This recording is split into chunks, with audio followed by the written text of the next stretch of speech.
महाराष्ट्र धर्म राहिला काही तुम्हा कारणे, त्या छत्रपतींच्या गोष्टी आपल्याला कशा कळल्या? मराठी भाषा म्हणजे तुझ्यासाठी काय आहे? आईसारखी आहे. आई ग. जशी आई आपल्याला बोटाला धरून सगळीकडे घेऊन जाते, आपल्याला दाखवते की देऊळ म्हणजे काय, आपल्याला दाखवते की जेवण म्हणजे काय, गोष्ट म्हणजे काय, मनोरंजन म्हणजे काय. म्हणजे कायम मी स्वतःला खूप भाग्यवान समजतो की आपण मराठी भाषा असणाऱ्या महाराष्ट्रामध्ये जन्माला आलो. बहिणाबाई चौधरींसारखं की आधी हाताला चटके तेव्हा मिळते भाकर, ही संकल्पना कोणी मला दाखवली? भाषेने दाखवली. उत्तम नाटकाच्या संहिता माझ्यापर्यंत कशा आल्या? तर माझ्या भाषेमुळे आल्या.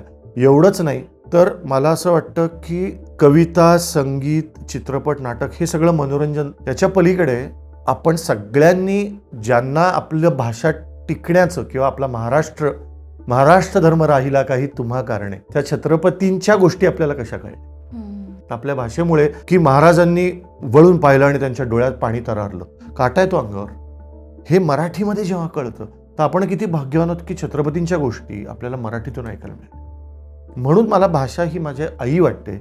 आपल्याला कधी ठेच लागली तरी आपण आई ग म्हणतो, तशी आपली भाषा ही आपल्याला आईसारखी कुशीतही घेते आणि आईसारखी बोटाला धरून सगळं जग दाखवते असं मला वाटतं.